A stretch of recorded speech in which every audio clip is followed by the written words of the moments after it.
Gracias, estimados suscriptores de verdadesyrumores.com por estar de nuevo con nosotros en otro episodio de Contrastes. Estamos en los últimos días del 2023. Ha sido un año desafiante, lleno de obstáculos e incertidumbre, pero un periodo en el cual renació la esperanza en Venezuela.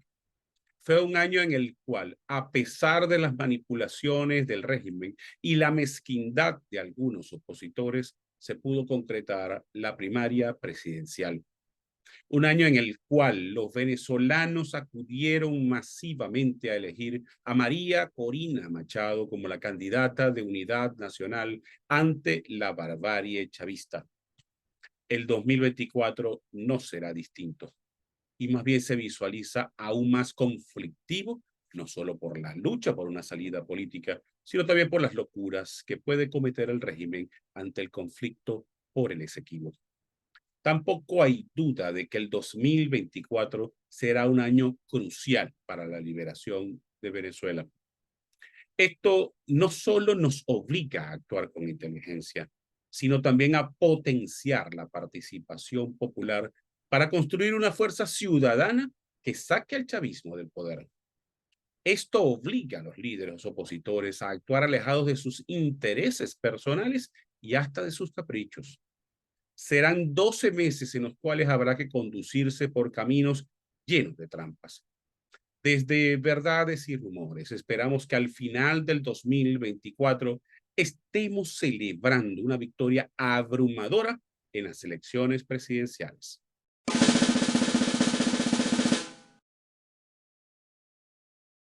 Hoy converso con el historiador y ex rector de la Universidad del Zulia y la Universidad Cecilio Acosta, Ángel Lombardi. Ya regresamos.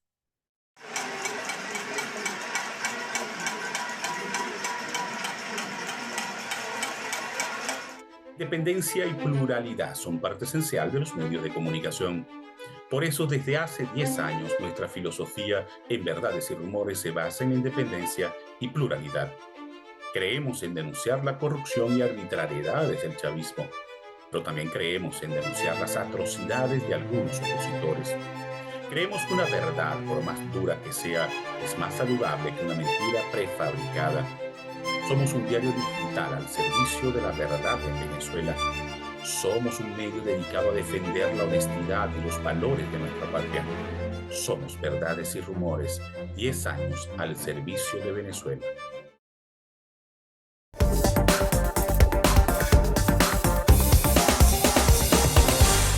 Hoy converso con el profesor Ángel Lombardi, ex rector de la Universidad del Zulia, ex rector de la Universidad Cecilio Acosta y un destacado zuliano que por supuesto es un estudioso de la historia, por su papel, por supuesto, como historiador.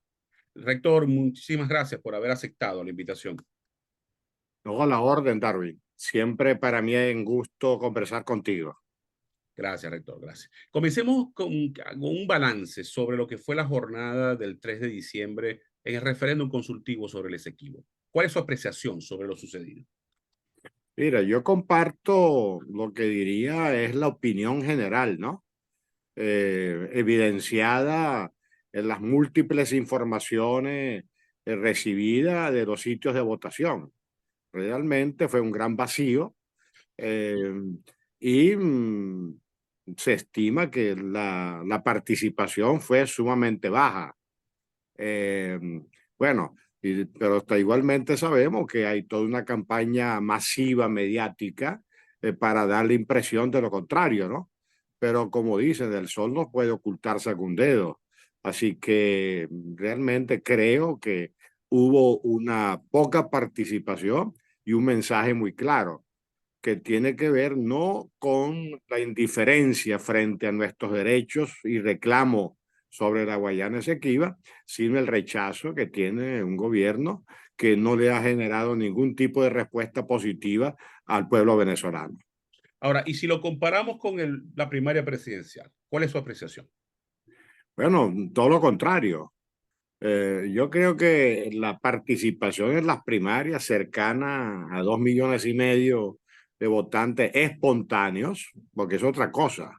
Los que votaron el 3 de diciembre, o sea, hay la presunción bastante fundamentada por audio que se han filtrado, instrucciones por escrito, en donde prácticamente era una compulsión para obligar a los funcionarios públicos y otros sectores que presuntamente son beneficiarios del régimen para participar, mientras que en la participación opositora en las primarias, me consta en los centros electorales, porque yo participé, realmente la espontaneidad y el tipo de público, ¿no? Mucha gente de la tercera edad, mucha gente adulta, que realmente son los que hemos resentido más la diferencia entre el pasado reciente y los últimos 20 años, ¿no?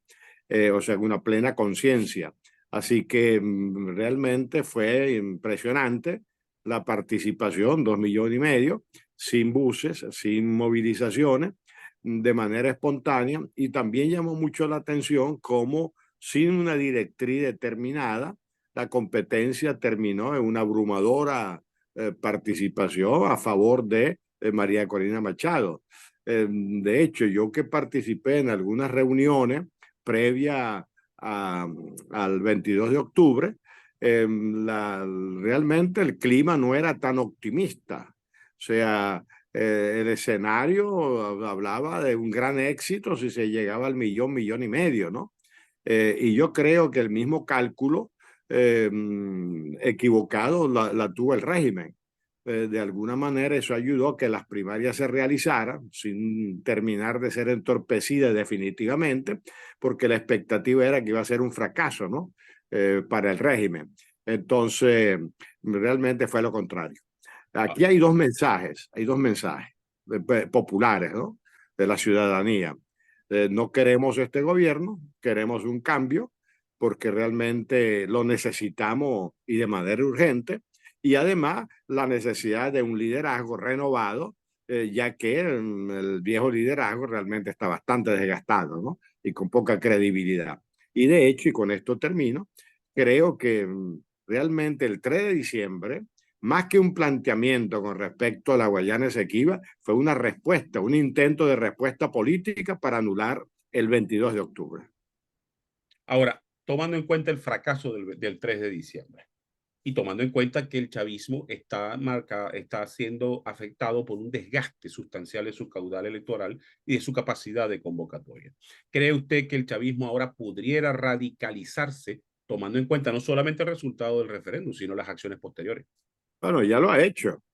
Ya lo ha hecho, o sea, la intimidación de la citación por la fiscalía de los más importantes integrantes de la comisión de las primarias, ¿no? Claro. Empezando por Casal. Después vino ahora esta arremetida, después del 3 del 3 de diciembre, esta arremetida contra el equipo, parte del equipo de políticos y colaboradores de María Corina Machado, ¿no? O sea que ahí hay una radicalización. Y la radicalización verbal en términos del discurso agresivo, guerrerista con respecto a nuestros derechos sobre Guyana, realmente también está demostrando que en realidad no saben qué hacer. No saben qué hacer, y por eso han recurrido pues a la masiva propaganda y la retórica de patriotismo y nacionalismo, y están jugando con fuego y comprometiendo de alguna manera, o sea, a los intereses del Estado venezolano, que no son los intereses del gobierno. Los intereses del Estado venezolano son intereses permanentes, que es lo que maneja la geopolítica. O sea, con Guyana no hay ningún problema interno. Todos los venezolanos estamos de acuerdo en que tenemos derechos históricos y legales, y también estamos claros de que el camino y la vía fue lo que se estableció en el 66 de acuerdo a Ginebra, que era el intento de diálogo bilateral para llegar a una solución satisfactoria, y de no proceder, entonces recurrir de mutuo acuerdo las dos partes al secretario general de las Naciones Unidas para que estableciera unos mecanismos, un mecanismo de continuar la negociación. Bueno, eso se estableció y las dos partes lo aceptaron, que era recurrir a la Corte Internacional de Justicia. Y Venezuela, de hecho, lo aceptó porque ha estado allí y sigue allí, ¿no? y ojalá siga allí, porque de lo contrario realmente se cometería un error que afectaría fuertemente los intereses venezolanos. Ahora, tomando en cuenta que el chavismo siempre ha tratado de mezclar lo que es Estado con gobierno, lo que es el Estado, los intereses nacionales, con sus intereses particulares, y ahora ese no saber qué hacer que usted mencionó, pudiera llevarnos a un conflicto militar, aunque sea de baja escala, con Guyana, para tratar de levantar el nacionalismo, levantar la figura de Maduro y quizás hasta posponer las elecciones presidenciales del 2024. Sí, primero, para el gobierno es relativamente fácil mantener la confusión que existe en la conciencia general del país, que el gobierno es el Estado. Recuerda que nosotros somos un sistema político presidencialista, centralista, es decir, como alguien calificó una vez de monarquía, de monarquía y que nuestros presidentes siempre han sido o se han sentido como monarca. ¿Pero por qué? Porque la gente, nosotros, la mayoría de los venezolanos, todavía no tenemos claro que el gobierno no es el presidente y el Estado mucho menos, porque el Estado son las instituciones Claro. públicas que representan los intereses permanentes del pueblo venezolano, mientras que un gobierno representa normalmente los intereses de un sector de la población y que si lo hace bien, pues la población lo convierte en mayoría y gobierna con legalidad y legitimidad. Si lo hace mal, pues lo rechazamos. Así de simple, ¿no? Y que la posibilidad de un conflicto, sí creo, sí que existe esa posibilidad, no como mucha gente pudiera pensar una guerra declarada, ¿no? Porque yo creo que Venezuela no está en capacidad militar, dicen los expertos, ¿no? Que de emprender una aventura militar en gran escala, y además porque la reacción internacional unánime o general ha rechazado esa posibilidad. Lo ha rechazado Rusia, lo ha rechazado China, lo ha rechazado no expresamente, pero el silencio otorga, ¿no? De Cuba. Es decir, los aliados, diríamos, ideológicos del gobierno venezolano han dicho claramente que creo que Rusia utilizó la palabra, la Cancillería rusa utilizó la palabra que se abstengan de desequilibrar la región. Los chinos insistió en el diálogo y el camino del derecho internacional, igual que Rusia. Así que no creo que por las razones internas y externas realmente esté planteado un conflicto bélico en gran escala. Pero aventuras en la frontera pudieran darse, porque además existe la hipótesis de que pronto se pudieran utilizar grupos irregulares. Recuerde que las fronteras venezolanas son fronteras muy penetradas por la guerrilla, el narcotráfico, etcétera. Entonces pudiera utilizarse grupos irregulares para perturbar esa frontera, ¿no? Y mantener un poco la perturbación o las dificultades. Bueno, frente a eso yo creo que en Venezuela la mayoría lo rechazamos, porque yo por lo menos sigo pensando que el camino inteligente y apropiado para los intereses venezolanos es seguir en la Corte Internacional de Justicia y en las relaciones bilaterales y acompañante de buenos oficios, ¿no? Que de los hay, las propias grandes potencias, ¿no? Así que sí existe la hipótesis de perturbaciones, no creo en un conflicto de gran escala, ¿no? Tenemos que hacer una pausa, rector. Quiero que al regreso evaluemos lo que fue el 2023, que ha sido un año bastante desafiante, y lo que pudiera ser el 2024, que va a ser también un año sumamente complejo. Hagamos una pausa, ya regresamos. Estimados suscriptores de verdades y rumores.com, si usted tiene dificultades para ingresar a nuestro portal como consecuencia del bloqueo del chavismo, solo siga las siguientes instrucciones. Ingrese a la Play Store de Google y busque la aplicación Intra. Luego pulse el botón para instalar.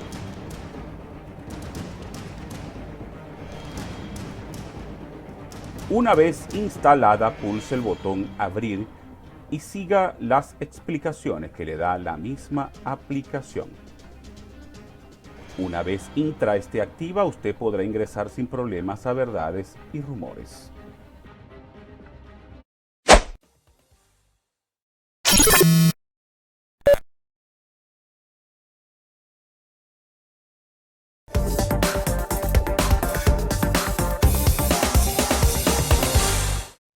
Rector, el año 2023 fue un año desafiante. Si yo le hubiera hecho a usted la pregunta en diciembre del 2022, si usted creería que al final del año siguiente, o sea, la oposición tendría una candidatura de unidad que hubiera realizado las primarias de forma satisfactoria, yo estoy casi seguro que hubiera tenido dudas en torno a la respuesta. ¿Cuál es el balance que usted hace de este año? Sí, realmente es así. Recuerda que nosotros hemos vivido, o sea, largos años de total incertidumbre. O sea, proyectar en Venezuela el año siguiente, cuando ni siquiera el día siguiente puede ser proyectado, ¿no? Porque hay tantos imponderables fuera de control y con tanta dificultad de que realmente el que diga que a nivel político se puede prever realmente lo que va a suceder, yo creo que es un insensato, ¿no? A nivel económico, tú puedes hacer algunas proyecciones, también tampoco con mucho acierto, ¿no? Pero bueno, la economía es una disciplina más precisa porque tiende a cambiar con menos velocidad. O sea, se puede proyectar la inflación, se puede proyectar de alguna manera el crecimiento o no de ciertos sectores, etcétera, etcétera. Así que, de hecho, todavía, el 21 de octubre, nadie sabía lo que iba a pasar al otro día. Así que realmente fue sorpresivo, ¿no? Para la mayoría lo sucedido. Las encuestas apuntaban a un triunfo bastante cómodo de María Corina Machado, pero nunca nadie pudo proyectar o imaginar que iba a ser una participación tan alta y un voto para María Corina tan abundante, ¿no? Lo mismo sucedía con y repito, yo creo que eso fue un factor importante para que las primarias se realizaran, porque el régimen nunca pensó que eso pudiera suceder. Y de hecho, el retiro de candidatos que no se presentaron, etcétera, ya indicaba una dirección, pero nadie, repito, anticipaba la abrumadora, el abrumador apoyo que recibió a María Corina Machado, ¿no? Bueno, eso por un lado. Por otro lado, la misma primaria, o sea, estuvo siempre en riesgo. O sea, todo el camino de las primarias, desde enero, todos los días había una noticia que cuestionaba o ponía en duda que las primarias se realizaran. Recuerda la cantidad de maniobras, ¿no? Que se hicieron de todo tipo. Desde afuera, pero parece mentira, más desde adentro, más desde la conspiración de algunos sectores que participaban en las primarias. Bueno, entonces eso fue una sorpresa total, ¿no? Y como dijo María Corina Machado, después que ganó, dijo, bueno, le dijo a su gente, ¿no? Esto apenas ha sido un entrenamiento menor comparado a lo que viene. Eso te indica que la candidata está con los pies en la tierra, sabe que el camino está lleno de dificultades y que realmente con respecto al 2024 no sabemos absolutamente nada en términos políticos. Ahora, inclusive lo que es un mandato constitucional, como la realización de las elecciones, ya empezaron con la cuestión de que anticipamos, no anticipamos, suspendemos ya, o sea, se está volviendo a crear confusión interesada porque se recuerda que la sarta del diablo es la confusión, ¿no? De hecho, el propio acuerdo de Barbados habla del último trimestre del año. Bueno, ya eso crea, rompe la tradición decembrina del voto y crea pues una confusión allí, pues. Así que realmente en ese aspecto no sabemos qué va a pasar en términos políticos en el 2024. Ahora, lógicamente, siempre uno tiene que tratar de ser positivo en el sentido de que lo ideal, lo lógico, lo real debería ser también un proceso electoral lo más transparente posible. En teoría, ese es el espíritu y la letra del Acuerdo de Barbados. El Acuerdo de Barbados se habla, o sea, se insiste todo el tiempo en elecciones transparentes, elecciones limpias, elecciones competitivas, etcétera, etcétera. Bueno, eso está por verse, pero lo ideal sería que eso se hiciera y nos toca presionar para que eso se haga, se respete la Constitución y la institucionalidad electoral. Ahora, en ese presionar hay un factor que es importante, que es la comunidad internacional, sobre todo Estados Unidos.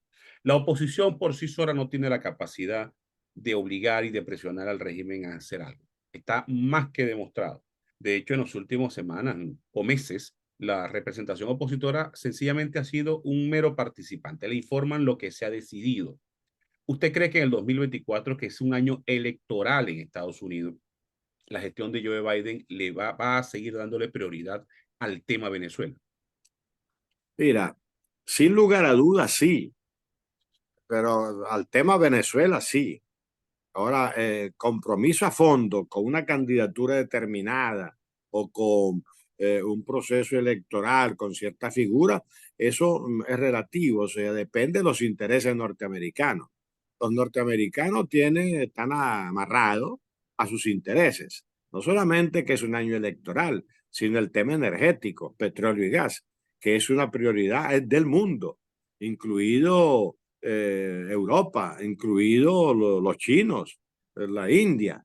Es decir, Venezuela preocupa no tanto por el sistema de gobierno o político, sino por los intereses que representa para otros países, ¿no?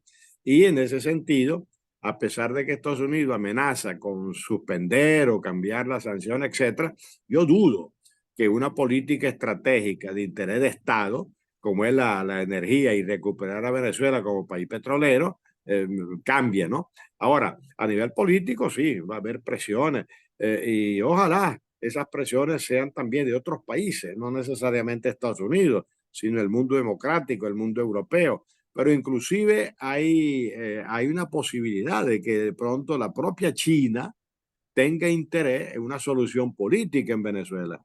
Porque recuerda que el gobierno venezolano es un gran deudor de China. Y Y a un mal China, pagador. claro, no, no, que le debe casi todo, el 80% de la deuda. Entonces, claro, a los chinos, como política de Estado, le interesa un país que pague la deuda y que le abra el país a inversiones. Bueno, eso es importante, ¿no? Que creo que debería la oposición y María Corina trabajar, o sea, abrir el espacio y no depender solamente de la opinión y de apoyo internacional de ciertos países, y concretamente Estados Unidos, ¿no? Ese es un aspecto. El otro aspecto es el hecho de que en la propuesta operativa de María Corina Machado, ella habla de un proceso de organización profundo que no solamente incluye lo electoral, sino también la movilización. Si se logra una movilización que no es guarimba, que no es violencia, sino si se logra una movilización popular pacífica, participativa, de opinión pública, yo creo que un gobierno, por muy indiferente que pueda ser a la presión popular, no lo puede ser totalmente, no la puede ignorar totalmente, porque en ese caso pudiera afectar los apoyos internos que tenga el gobierno. O sea, de pronto el cogollo que manda, las caras visibles, pudiera no importarle la presión popular, pero otras instituciones que apoyan al gobierno, se identifican con el gobierno, pudieran estar pensando que realmente eh, es hora de reflexionar sobre el cambio político, ¿no? Recuerda que en la época del bipartidismo, concretamente en Acción Democrática, que era un partido muy pragmático, era pragmático, pero al mismo tiempo tenía una gran percepción de lo popular, de la opinión pública. Se decía, yo te acompaño al cementerio, pero no me entierro contigo. Sí, recuerda, mira, cuando un régimen se percibe debilitado, pierde apoyo en los propios apoyantes que ha tenido tradicionalmente. Porque, repito, nadie va a sacrificar sus intereses permanentes, básicamente tipo económico, acompañando un régimen que ya empieza a no garantizarle que pueda disfrutar de su fortuna. Usted habla de intereses económicos y en ese momento me llegó a la mente algunos sectores de la oposición que están comprometidos con el régimen. Pareciera, aunque parezca ilógico, la abrumadora victoria de María Corina Machado ha generado un poco más de disidencia en algunos sectores que están comprometidos con el régimen. ¿Usted cree que algunos de esos sectores, de esos grupos de la oposición, van a estar a la altura del momento histórico que vive Venezuela? ¿Tendrán la capacidad de apartar sus intereses y de adherirse a un gran acuerdo nacional? No, no, no van a, mira, no van a apartar sus intereses, los van a proteger si perciben la posibilidad de una derrota del gobierno. O sea que ellos no van a renunciar a sus intereses. Los sectores económicos, empresariales, no renuncian a sus intereses, ni nadie, ningún sector. O sea, pero sí pueden estar visualizando que sus intereses corren peligro y entonces empiezan a ser más tibios en la identificación con el gobierno y eventualmente algunos dan el salto, ¿no? Eso siempre ha ocurrido así. O sea, el 22 de enero de 1958, el país era perijimenista. Un día después, el país era antiperjimenista. Esto funciona así. El gomecismo hasta el 35 era casi unánime por miedo o por convicción, era gomecista. El año siguiente la mayoría ya denigraba de Gómez, ¿no? Así que eso es historia humana. Ahora, una última pregunta. ¿Usted cree que el régimen en medio de su desesperación pudiera tomar el mismo camino de Nicaragua? eh, ilegalizar los partidos políticos, expulsar a venezolanos al exterior, en fin, el mismo camino que ha tomado Daniel Ortega en Nicaragua. Ese riesgo existe, esa tentación existe, porque nadie deja el poder voluntariamente, Claro. a menos que estemos en una democracia y se acepten las reglas de la democracia y la alternabilidad, entonces uno compite sabiendo que puede ganar o perder. Pero en estos regímenes que tienden a perpetuarse, no solamente a nivel de personas, sino también de sistema, entonces lógicamente nadie va a abandonar el poder. Y la tentación de Nicaragua existe, ¿no? Ahora, esa tentación para que sea efectiva, posible, fundamentalmente necesita el apoyo de las Fuerzas Armadas. O sea, si las Fuerzas Armadas, que tienen el control constitucional de la violencia, en el sentido, buen sentido de la palabra, ¿no? De defensa de la soberanía, etcétera. Bueno, de ello va a depender. De hecho, para mí el régimen tiene dos etapas, ¿no? La etapa del apoyo popular y que progresivamente se convirtió en una etapa de apoyo institucional a pasar a un régimen sin apoyo popular, pero sí con apoyo militar e institucional, porque todas las instituciones fueron penetradas. Así que el factor militar va a volver a jugar en Venezuela un papel importante, ¿no? Y con esto termino, quiero recordar que en la historia venezolana, todas las transiciones políticas, lamentablemente, pero es un hecho, siempre el protagonismo militar fue fundamental. Tanto, por ejemplo, en el año 45, con el golpe de Estado del 18 contra Medina, del 45, bueno, fue un golpe de los militares. ¿Por qué se asocia con un sector, con Acción Democrática y con Betancourt? Bueno, porque había un sector de líderes militares, Mario Vargas en concreto, que tenía una fuerza importante y llevó al resto al apoyo a Betancourt y a Acción Democrática. Pero Mario Vargas, en esos 3 años, enferma y creo que muere, ¿no? Bueno, inmediatamente, o sea, electo gallego, o sea, la Fuerza Armada decide quitarlo, decide mantener el poder y se continúa con Pérez Jiménez. O sea, ahí hay un factor militar claro, ¿no? Para no irme muy lejos atrás. Y lo mismo sucede en el 58. El 58 fue un movimiento político, militar, porque eso de que la gente sale a la calle y tumba gobierno, eso no sucede. Si no se mueven los factores de poder, no, o sea, la lectura que ellos den a esas movilizaciones, no se mueve el cambio de poder. En el caso venezolano del 58, que a mí me parece una gran lección y se olvida o no se recuerda como pedagogía, el 1 de enero hay una manifestación de descontento militar, hubo tres, etcétera, ¿no? Pero el factor importante que perturba el statu quo fue el alto mando de Pérez Jiménez, compañeros de él, le piden que la política que sustenta Laureano Vallenilla Lanz, hijo, en el Ministerio del Interior, y la represión que dirige Pedro Estrada no le convenía al régimen y le solicitaron formalmente que lo prescindiera de ellos, lo destituyera. Bueno, efectivamente, Pérez Jiménez cede a la presión de sus compañeros de armas y destituye a Vallenilla y a Pedro Estrada. Bueno, 20 días después, Pérez Jiménez caía. O sea, y en la primera junta militar prácticamente eran los mismos generales del alto mando que compañero de ruta de Pérez Jiménez. Después sí viene ya la Junta Patriótica, el acuerdo político, que ya existía en paralelo, pero que realmente a mi juicio no hubiera sido suficiente para cambiar el gobierno, ¿no? Entonces el factor militar aquí es fundamental. No estoy hablando de un golpe de Estado, no estoy hablando de acciones tradicionales, sino simplemente lo que pasó en el 2002. En el 2002 se crea un vacío de poder cuando Chávez ordena el famoso Plan Ávila y la Fuerza Armada se niega a ejecutarlo. O sea, una desobediencia o un silencio en las Fuerzas Armadas es prácticamente decir, ya tú no cuentas conmigo. Entonces, bueno, todas estas cosas pues están funcionando o deberían funcionar, ¿no? Así que si eso sucediera, evidentemente que movilización popular más pérdida de apoyo en factores internos de apoyo actual y fundamentalmente lo que sucede en la Fuerza Armada o lo que piensa la Fuerza Armada va a ser determinante. Rector, lamentablemente se nos agotó el tiempo. Le quiero dar de nuevo las gracias por haber aceptado la invitación. Bueno, Darwin, gracias a ti.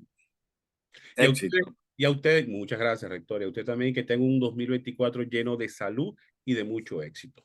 Bueno, igual te deseo a ti y a todos nuestros oyentes.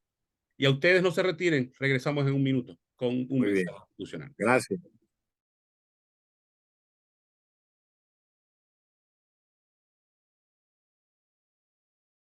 Estimados suscriptores de Verdades y Rumores, con este programa cerramos el ciclo 2023. De parte de todo el equipo que hace posible Verdades y Rumores y el programa Contrastes, les queremos desear que tengan una Navidad en paz, en familia, y que el 2024 esté lleno de salud, éxito y triunfo para la Venezuela democrática.